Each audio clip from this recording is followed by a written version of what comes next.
Good morning, everybody, and welcome to an in-person panel. I think one of the first we've done basically since March last year. And really, we're going to talk about today, is the UK trade digitalisation moving fast enough to remain competitive?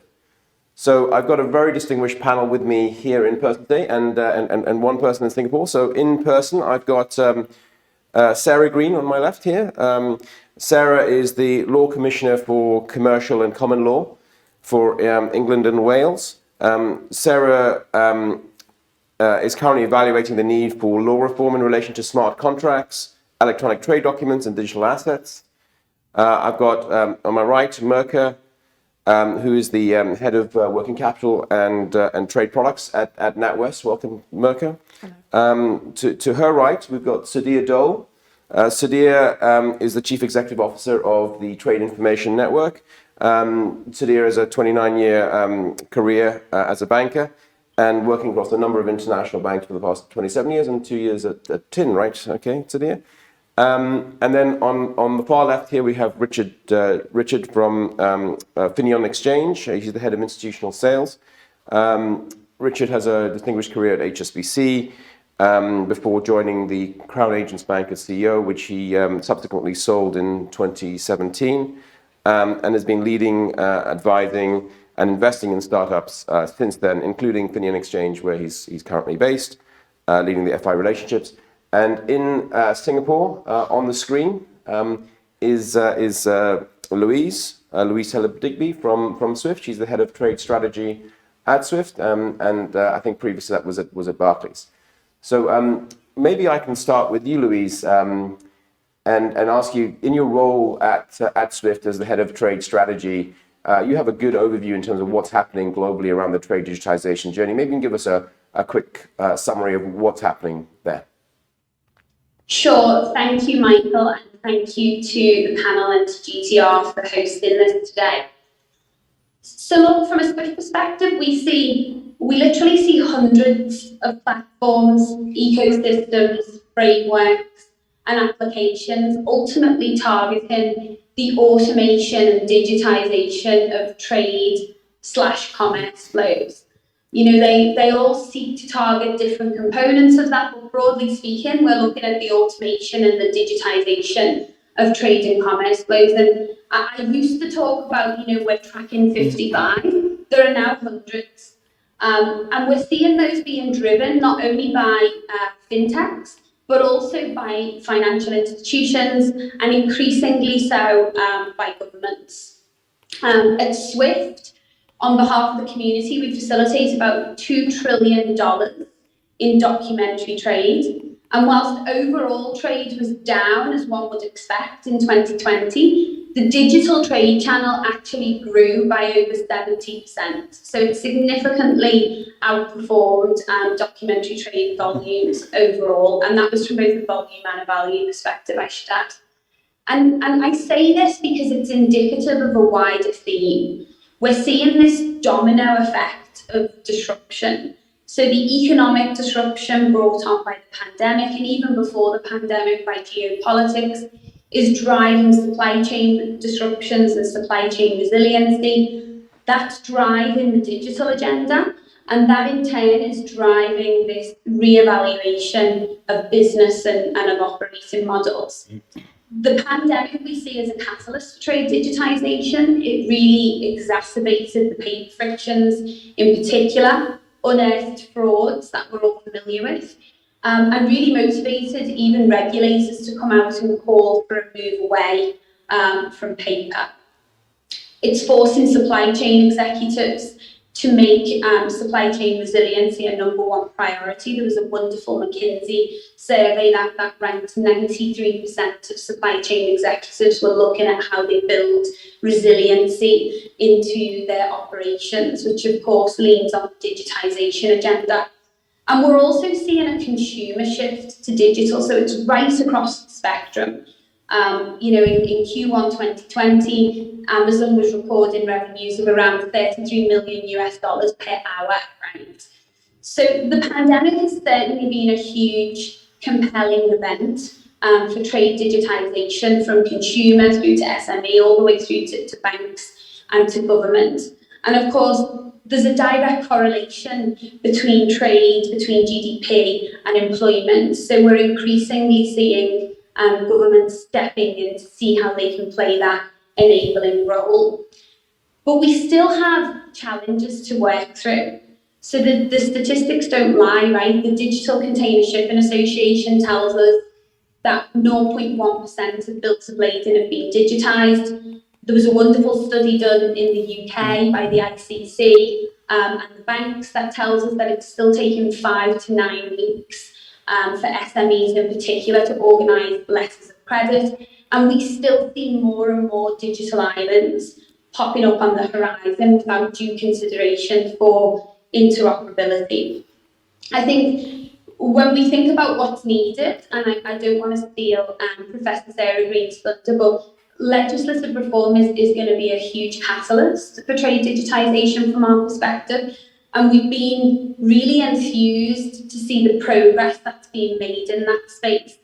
At CyBOF last year, we had the United Nations Commission for International Trade Law talk about Melita, this model law for electronic trade, electronic transferable records. And in the 6 months that followed, we've seen the world's largest trade agreement, the RCEP, mention legislative reform to enable digitisation. We've seen the G7 come out and talk about trade digitisation and commit to legislative reform. We've seen Abu Dhabi change its laws, we've seen Singapore change its laws, and we've seen some fantastic progress from Sarah's team that I know she's going to come to shortly. So the pace of legislative reform has been quite phenomenal. We see it as a strategically compelling event, a game changer. I think the next exam question for us, and again, I'm looking forward to the panel discussing that today, is how do we commercialise that? And we've seen some glimmers of that with the emergence of initiatives like Trade Trust. It's not a platform, it's a framework for interoperability to help commercialise some of those law changes. But I still think that there's a lot of big challenges that we need to work through as a community.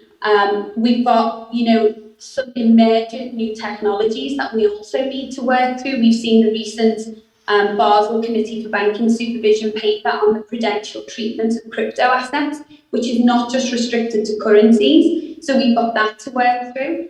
And we've got a big standards effort that we need to work through as well. And this is not just data specifications, but standards for identity, standards for security protocols, for APIs. And it's been fantastic to see in the last year the advent of the ICC's Digital Standards Initiative, really trying to bring together the physical and financial supply chains to achieve that. So if I had to summarise it, Michael, I'd said that there's been a series of compelling events that lead us to believe that, now is the time to digitise trade. We've had the pandemic, we've got this fantastic legislative reform that's coming through. So we've got some real compelling events that serve as wonderful catalysts, but we have some really difficult questions to answer as a community to make this a reality. Thanks, Louise. That's a great summary, and wonderful to hear paperless trade or digital trade being put onto the G7 agenda down in Cornwall the other week. I guess it sort of naturally leads me to ask Sarah a question, which is, so it looks like Abu Dhabi's gone, Singapore is gone, I heard Bahrain as well has gone in terms of changing laws. Well, what's happening in the UK doesn't seem like making a lot of progress. We are, so Louise has mentioned Melita, so the model law on electronic trade documents. And that is a international, as the name suggests, model, which is what has been adopted to a greater or lesser extent in the jurisdictions that you mention. And we're working on that now. So at the Law Commission of England and Wales, we currently have a draft bill and a consultation paper, and that consultation period is open at the moment. It can be accessed on our website. I'm saying this because if anyone in the audience has any view on what we have done, then we do want to hear from you. It is a highly consultative process. We are genuinely interested in the views of anybody who feels they have an interest in these reforms or proposed reforms. So what we have done is we have adopted a similar approach really to the one that's in Melita, but we have tailored it to the law of England and Wales because there are certain differences, as you might imagine, between jurisdictions. And that's why it is not quite as simple as it sounds. So I quite often get asked, well, why can't you just write a law that says actually electronic trade documents can work in the same way as paper documents? But it's very difficult to do that without breaking other things in the legal system, and obviously we don't want to do that. So what we have done is made proposals for giving electronic trade documents exactly the same functionality in the law as paper documents have. And at the moment, and I think this is a real surprise to lots of people, at the moment, that just is not the case. So you cannot just, and this explains Louise's statistics, one of the statistics that Louise referred to, which was that really minuscule take-up of electronic trade documentation. But that's not surprising to me, because why would you pour resources into constructing these systems, constructing these platforms, if you know that they're not going to have the same legal effect as paper documents? And it feels very strange to be saying this in 2021, but at the moment, the law of England and Wales just simply doesn't recognise those documents as having the same legal effect. And we're trying to change that. We're trying to get rid of the legal blocker. I'm not going to go into the down the rabbit hole of exactly what those legal changes are. In essence, it's about intangibility. And at the moment, English law doesn't treat intangible things, and it sees electronic trade documents as intangible things. Not everybody might agree with that, but that's how they are seen. And so they cannot be held and possessed in the same way as paper. And because they can't be held and possessed in the same way as paper, at the moment, they don't have that legal effect. So we're trying to change that. We're trying to say if electronic documents, you'll see in the proposals and the consultation paper, if electronic documents exhibit certain characteristics, they can be held, they can be possessed, and they therefore can transfer title in the way that paper documents do. So, as I said, the consultation period is open until the end of July.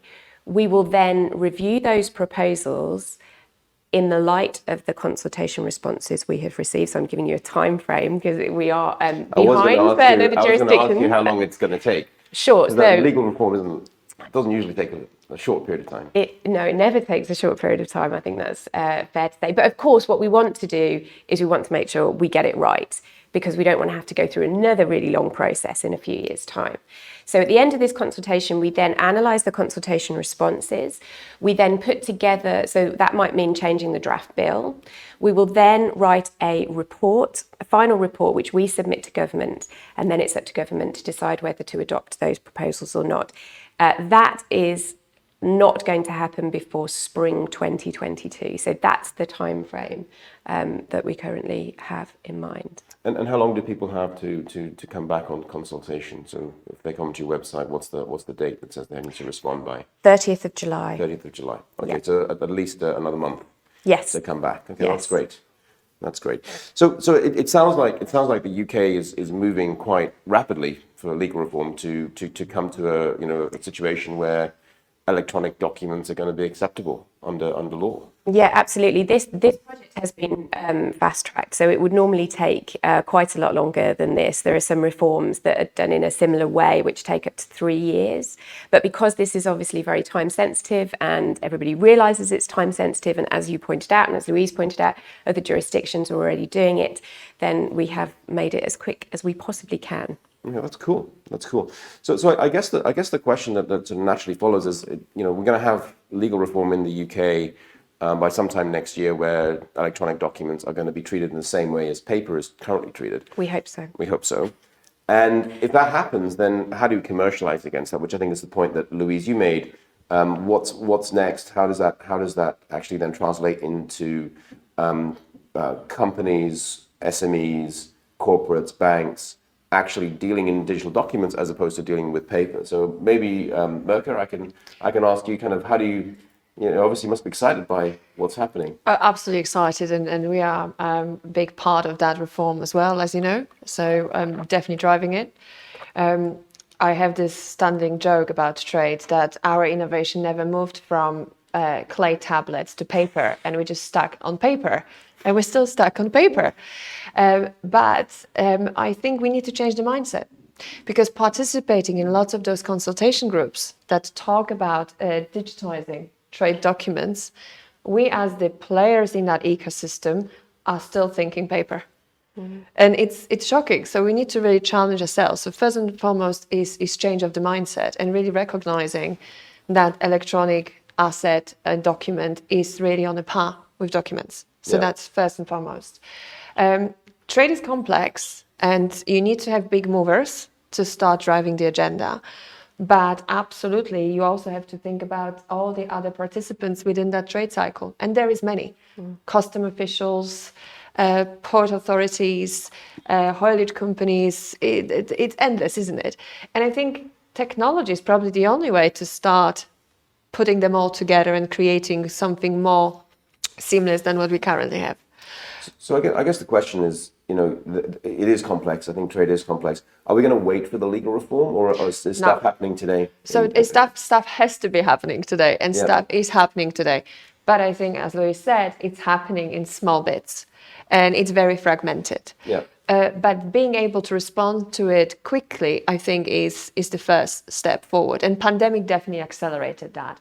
From NatWest perspective, we had a fantastic solution that we implemented pretty much second month into the pandemic from SWIFT, which allowed us the electronic document presentation just between the banks. Yeah. As you can see, it's tiny. It's tiny because it's just between the banks we were able to implement it straight away, and it definitely speed up the process when we could not afford for any physical document presentation, and a fantastic solution from SWIFT. But the challenge for us is, how do we avoid the rubber band syndrome? Because we get into it, we like it, suddenly something is possible, and very often we go back to our old ways. So it's definitely happening in snippets, but it's nothing that yet underpins the entire ecosystem and all the lawmakers. And we're doing a lot of pilots with our customers, and they love it. But when you think about various jurisdictions, you might be in a jurisdiction that is adopting those rules, but trading with jurisdiction that doesn't. And say, we really love it, it's superb, it allows us to respond fast, but we don't have the legal equivalent in our country. So I think it has to move with pace. We can't wait for legal reform. We need to get ready to it, because technology will require, as Sarah likely pointed, ability to welcome it into your organization. Nothing is really that seamless these days. Yeah, that's true. So I think the ability to learn about the best ways of deploying new solutions has to start now. Okay. This is a time to do our homework, and that applies to banks, corporates, SMEs, everybody, and to really welcome that agenda. I think it's a good opportunity to bring Sudhir in, because Sudhir, you've been working on Trade Information Network for probably 2 years now. And I saw a first live transaction. So maybe you can talk a little bit about sort of how you're digitizing the invoice and purchase order cycle.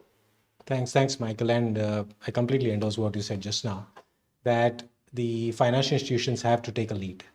And it's great to see that the government and the legal reforms that are taking place. But really, we as financial institutions need to take a lead and make an impact on the market. And it's something like, you can say, the cars have to be built first and the roads will get built later. Right? So I would use that analogy. And if you look at what we have done in Trade Information Network, is that at the end of the day, we are a company which has been formed by 6 of the largest trade banks in the world, but not for themselves. It's been industry utility, which we have created. So it's for the entire financial community. That's our model.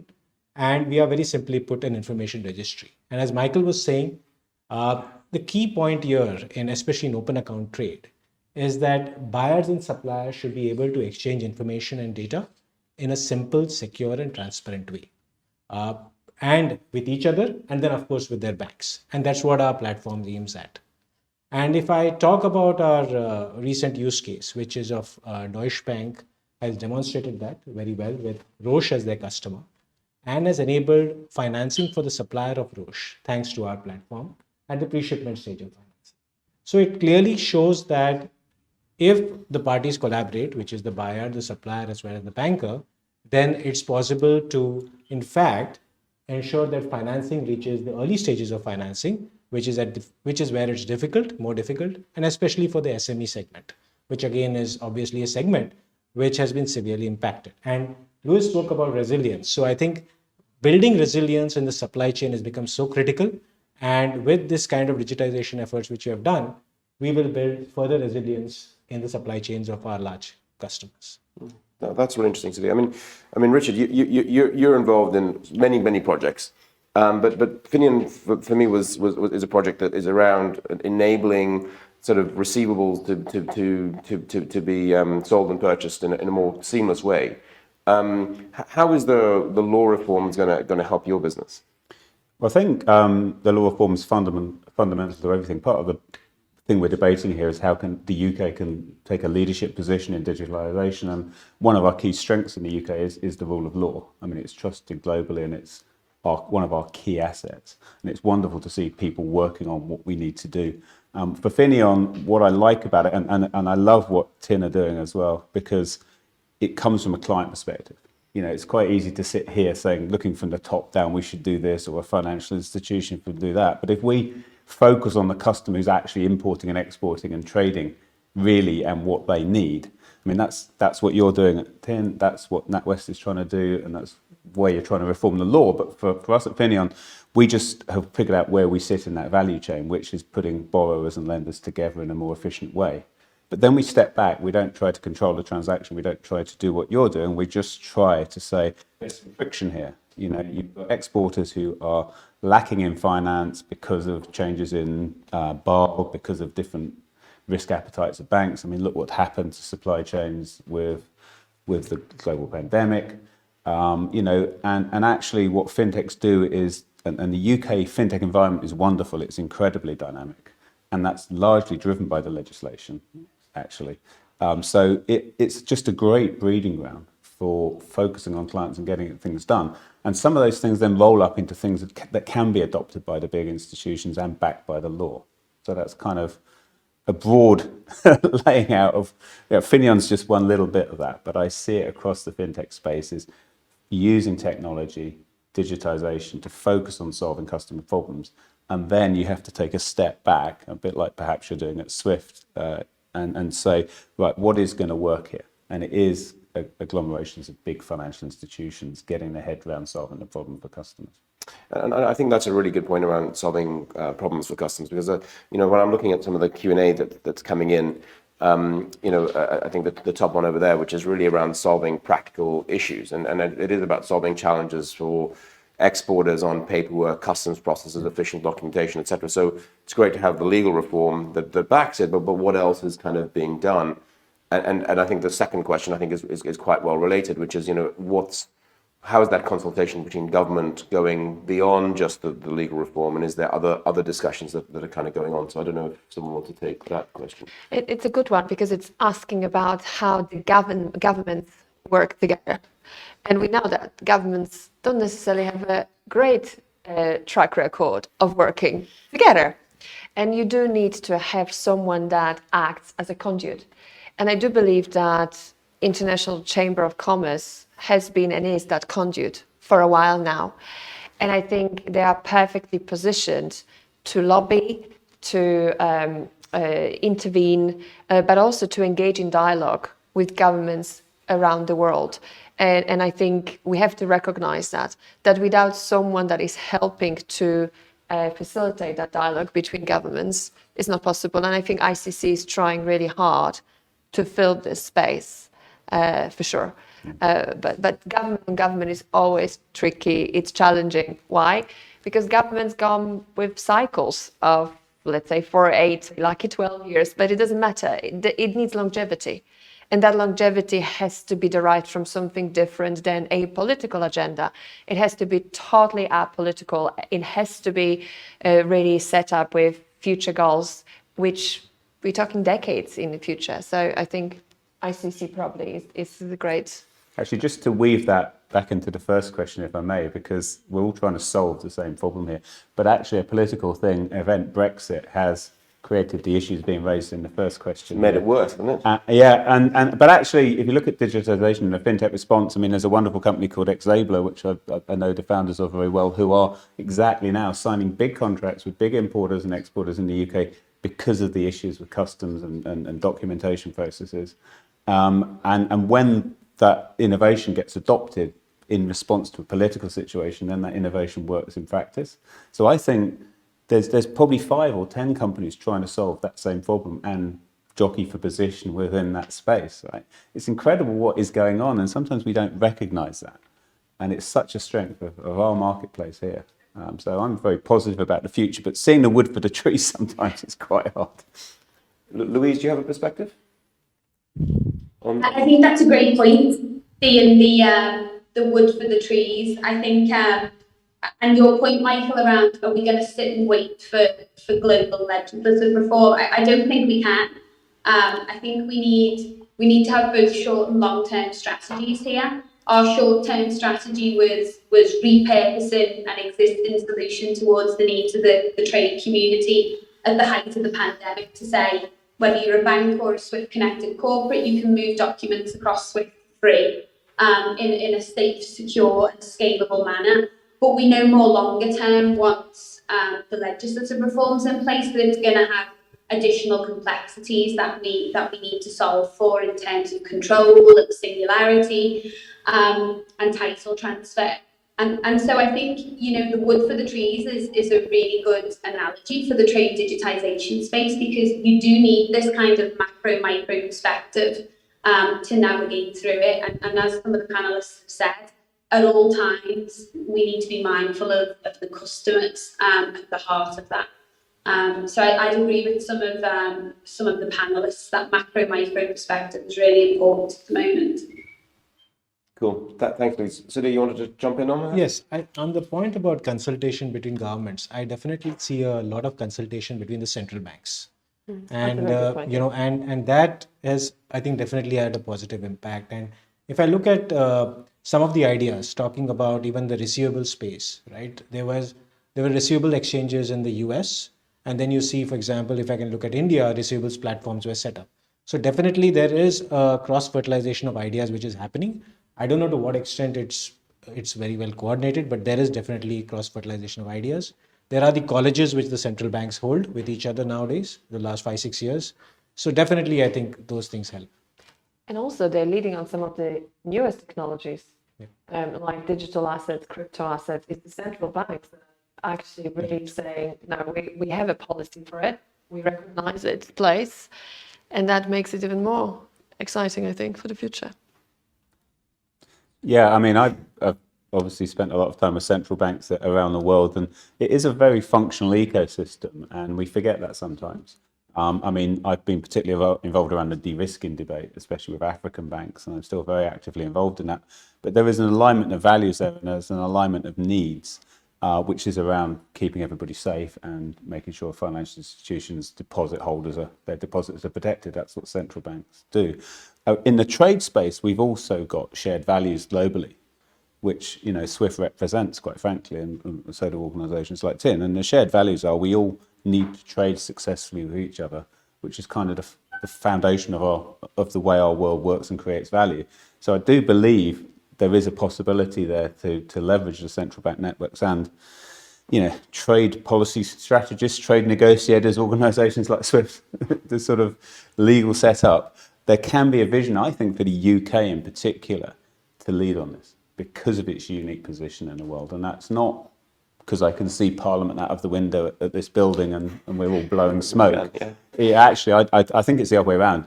Actually, the UK needs to lead this. Certainly from an African perspective, the UK is a trusted jurisdiction. Whether it always justifies that trust, we can have a different debate, but it really genuinely is. And the rule of law, our seat in democracy, gives us almost and a lack of geopolitical, negotiating positions like China or the States. We are uniquely positioned to actually try and do the right thing here in the UK. Yeah, that's absolutely right. But it also explains, I think, why we've maybe not been as quick as some other jurisdictions, because Richard's absolutely right. We are a very trusted jurisdiction, and lots of parties, wherever they're based in the world, choose to have their transactions governed by English law, which is fantastic, and does, I think, mean that we have a responsibility to make sure that we keep up with what commercial parties want and expect. and those technologies. But it also, one of the reasons that English, particularly commercial law, is so valued is that it's been so it provides certainty and it provides confidence, and those rules don't, change with the wind. Yeah. So we have to get the balance right, because this is a change that I think we definitely need to do, and it's long overdue. But we also have to bear in mind that one of the things that English law is valued for is its solidity, and people depend on it because they know what to expect. So it's a bit of a double-edged sword in that way, but I completely agree with you. Now is more than the time to change, I think. So hopefully that's what will happen. Okay, no, I think that's a really good point. I guess one of the debates that's been happening is this sort of digital island that I think was raised around, and are we going to end up with digital islands actually becoming more, like increasing the number of digital islands and spreading, or are we going to actually see some of these digital islands start to connect together? And I think there's a question there on the bottom already that says I'm not sure if they're trying to set themselves up as the answer to this question, but the big challenge for us is how do we create an open system for all, that we get agreement onto technology, law and standards, and not an easy ask. Who on the panel thinks should lead this effort, if anyone? Or is it a collaborative effort? Is it a movement? How is this going to work? How do we start to connect things together? I think it's already a collaborative effort. I mean, when I think about other Law Commission projects, there has been a natural move with this one in a way that there hasn't been with lots of the other things we've looked at, whereby everybody recognises that it can't really happen unilaterally, and that it's inauthentic to pretend that we can do this on our own and ignore what everybody else is doing, because of course by definition what we're talking about are global issues and global assets and global transactions. And so whilst I said at the very beginning that the Law Commission is tailoring the model law on electronic transferable records to English law, we are doing that alongside sitting on other national and international bodies who are obviously all grappling with the same issues. They have slightly different legal systems, of course, but they've all got the same problems and the same obstacles. And so we sit and we listen to each other, and we know what other jurisdictions are doing. And that is quite unusual in the law reform space, but I think it's really, really important, and it's really encouraging. And it's surprising to me, actually, how much of a consensus there is on a lot of these issues. So I don't think we're a million miles away on that. As to who should lead it, I'm going to leave that to someone else. I'm a big fan of what you're saying, and I do think that just the UK can and should have the confidence to look to take a leadership position. And there's lots of people in the industry who need to be involved in that. And it is, I hate to say it, quite got to be driven by a political vision as well, which the politicians need to have. And I know we're working on that collectively. Well, the G7 helps, right? It's the G7 on the helps. agenda, and government departments tend to follow what the G7. What I think, obviously the COVID pandemic's been terrible for most people on the world, but sometimes you need a good crisis. In the same way we're now using Zoom. I remember watching Tomorrow's World, if anybody's old enough to remember that, 20 years ago, when they showed us digital phones will come one day. And then do you remember Google came and you could FaceTime? Nobody really did it, did they? And then a pandemic, I live on Zoom now. Mm-hmm. Do I work at home? No, I live at work. So that change in behaviour has to be driven sometimes by somebody to get mass adoption, that tipping point, and that's what's happened. And that connects the sort of that's the final question you just asked, Michael, about what's the big challenge. Well, we will all collaborate against something. That's whole shock to supply chains, which we're talking about today, the solution is in digitisation, and it is in collaboration now that the shock has happened, because the people running these supply chains have realised how broken they are and how vulnerable they are. And then we will all group together around solving that. Coming back to, if I may, to the question on SMEs, because I just leave you to do that, Michael. I'd love to connect that up. I want to pick it up. Yeah. Does anyone make a point on this effort? Go on. Yeah, Michael. So I think again, I would say that within certain countries, I observe that there has been certain jurisdiction whereby the existing platforms can, in a way, even without API, register certain information and share that information. So I see that, but clearly on a global scale, it's still progress to be made. And from our perspective, when we looked at this issue, one of our key aims is to be that connector, because very simply we are, as I said, we are led by 6 of the largest trade banks in the world. So to be the digital connector, whereby we can connect to these various islands, is a definite aim for us. And it comes from the fact that we are an industry utility. So that, and simply put, an information registry. So because we are an information registry and we don't do, for example, financing on our platform, the various financing platforms can all collaborate with us. We don't see them as competition. They should not see us as competition. So that's where I feel by creating a global information registry, we definitely can be that kind of a connection. And then people don't have to build multiple pipes, which is what is happening today, because both corporates as well as banks are building multiple pipes to connect to each other. They all just need to connect to us, and then we connect to everyone. So, and obviously we have built our APIs and interoperability, keeping in mind that. But I think we have to be honest that there will never be a global solution for something. I think that's And I think we should be actually happy, and bear with me, that we do have those digital islands. Why? Because that is a very good symptom of where we're going in our mindset. It's any single digitization. Look at the mobile phones. Every single thing started in digital islands and multiple technologies underpinning it until you get to period of on consolidation side. So I think the more, the better at this stage, because it shows we actually are moving in the right direction. But the consolidation will happen naturally. And technology is there to enable it. So I don't think anyone needs to necessarily get a big consensus. Are we going to go with this technology or that technology? The world doesn't work like that. It's being I love that open-minded. perspective. I really love that perspective. Yeah. Go on, Louise.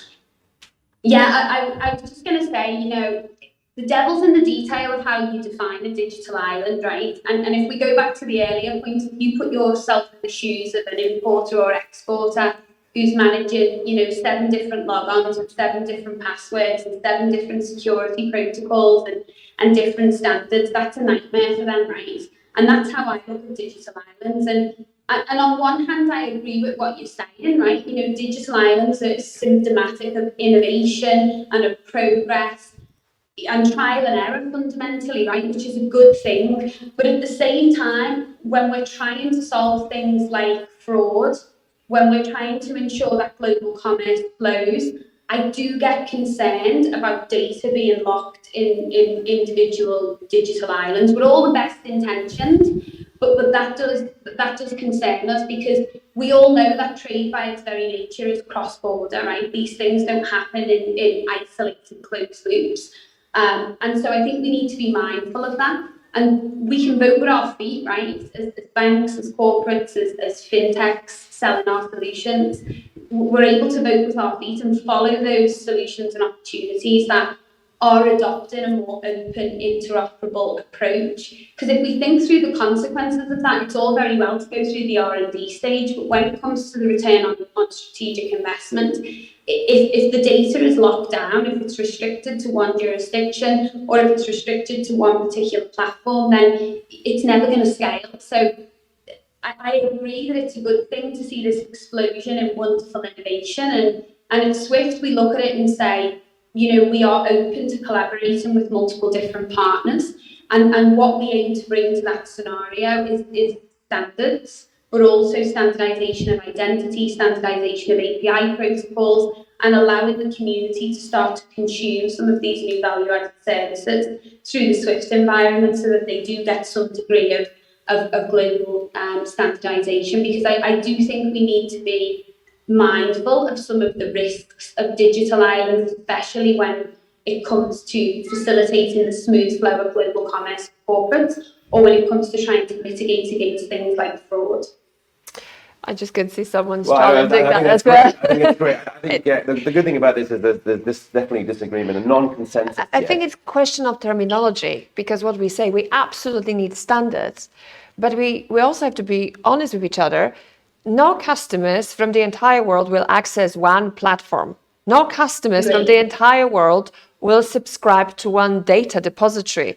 So what we're talking about when we're talking about different solutions, different inroads, those digital islands do play part. But I agree with Louise, what has to be underneath all of it is standards. And those standards have to be absolutely acceptable globally. So I think that's just the terminology point. And there are different legal requirements, and there are always going to be different legal requirements across the world anyway. So that Absolutely. will, yeah. So it's always going to be local, but connected potentially, right?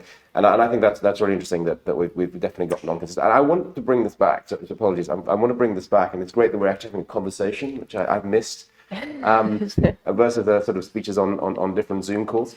But I think one of we forget the demand side of the equation, right? And I think there's a great question here, which is sort of what sort of pushback is there from the SME market that not all companies wish or need to be digitized? Is there enough incentive for companies to digitize, and could it necessarily work for the really small companies? So, it's great we're talking about connecting digital islands and legal frameworks at the end of the day, but the small trader who's got 5 trades a year, does it matter for them? So it's a great question, and it's Brilliant something question. I've I love been involved in for a long time, and I think we all have.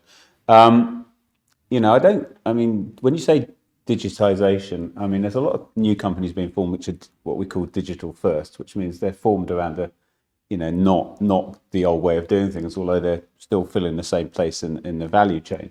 So for an existing business, some will have to go through, frankly, a process of fundamental digitisation, and including the banks, by the way, which aren't, but not even close to that, and they have a really set of strategic challenges.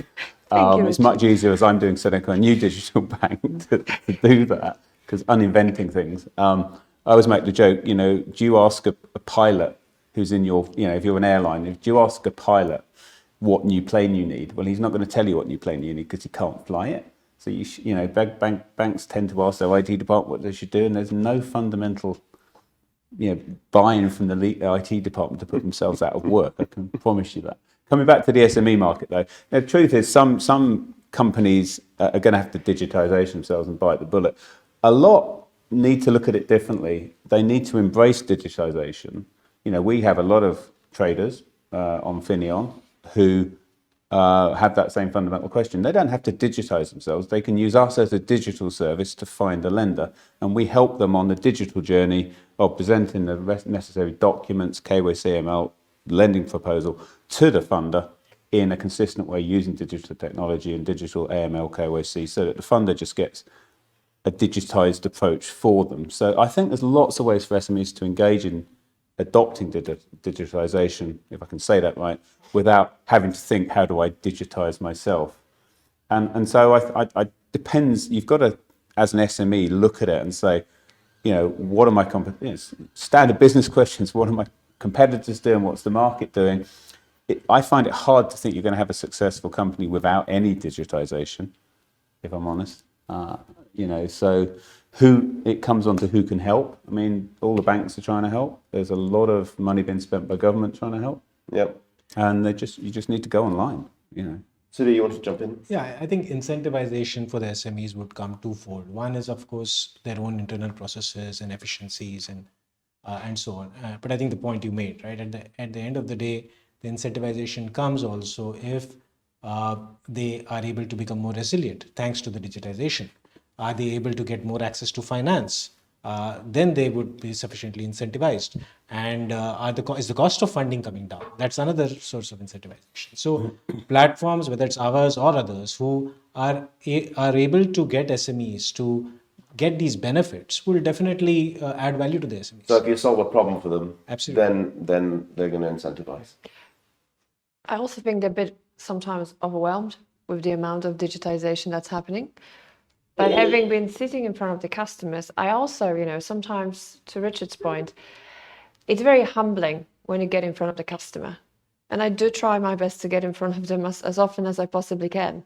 And frankly, I feel the odd one out as a banker. They're far more digitized than the banks are. So when there is a pushback from SMEs, and we as a bank, of course, recognize that, but I think they do. But there is the element of being overwhelmed and where you invest the money. I think that is the critical challenge when it's the question about the challenge. There is so many ways that SMEs can digitize and be more efficient, but they're still SMEs, and they need to decide where do they prioritize where do they make that call? And that's not easy. And this is where we do have to help. This is where we need to educate and really start thinking about the big impact areas. Yeah. Cool. Just quickly on that, just from the legal reform point of view, the proposals that we've made are in no way mandatory. So what we're interested in is harmonising different approaches so that if people still want to use paper documents, they're not going to lose their functionality and they're not going to lose their validity. So until, I suspect what I thought would happen is that larger organisations would have the resources to develop the systems, to develop interoperability, and then obviously, as you said, that the price will then fall and it can be adopted more widely. So certainly, as far as the law is concerned, there is going to be no mandate to shift. Okay, cool. I'm just conscious, I think we're coming up to the last 5 minutes of the session. And I wanted to kind of bring it back to the UK and the leadership role. So perhaps maybe ask each of you to have a last comment before we close out. And I'll start with Louise in Singapore. So from your perspective, how do you see the UK sitting in Singapore and looking at the UK in terms of where it's positioned right now and what position what it can play going forward? I think it's been fantastic to see the progress that's been driven over the last 6 or 7 months, and as many of the panellists have alluded, a change in English law will have ramifications beyond UK shores, which is hugely exciting for the trade digitisation effort. I think it's then upon all of us to think about what are the next steps in that journey, how do we operationalise this, how do we implement that. Those are going to be very big and broad conversations across our organisations. It's not just about the technology, it's risk and control dynamics and so on. So I think it's fantastic to see the progress that's been made by Professor Green's team. Very excited to see more into next year. And I think there's a call to action to the community to go away and think about how we're going to operationalise that. I think the UK, as we said before, is in a leadership position already, both in regulatory and law and digitisation. At Finium, we're a global finance marketplace, but we've kind of migrated everything, even though we're set up in Luxembourg, to the UK because it's the global centre of finance. We sometimes don't see that in everything we do here, or sometimes we overemphasise it. So I just want to see, almost like from a legislative perspective, I think it's got to be driven partly by regulators, it's got to be driven by government, it's got to be driven by the sort of initiatives you're leading. And we need to sit down and say, what is this system? Let's look at it as a system and say, where are the bits broken? The fintech space goes to the bits that are broken and tries to solve them, but with no great plan, so most of it doesn't work, quite frankly. If we could have some sort of plan along the lines of what Tin's doing, along the lines of the banks collaborating with the regulators, with the legal profession, there's some things there that we need to fix, like customs. We're going to talk about customs. Brexit, we've got a really bad customs system in the UK that stops an awful lot of stuff. Right? So that sort of thing, that's broken as well as the law. So what is it we need to fix? Let's just go fix it, and then we'll be the leaders. Celine? So I think the UK definitely sets the gold standards for many things. And clearly from a regulatory perspective, it's always taken a lead, others have followed. From English law, I think the point you made, definitely there is the value that brings, the English courts. There's a huge amount of respect globally. So the UK should definitely play a leadership role in this whole development. And I also feel that some of this will all happen together. Whether it's the digital islands, whether it's kind of an unregulated, it's not the Wild West. I think there is some coordination, there is some cooperation and collaboration which is happening already. And these streams whereby over a period of time they dovetail into each other, the unregulated and the regulated, and over a period of time will happen. But we should just enjoy the journey as it happens. That's the way I see it. I like that a lot. I think we collectively need to challenge ourselves in terms of our mindset, because we can't move forward if we're still in a paper era and we still think along these lines. English law is fantastic. And I think it can push us towards the next milestone on the journey.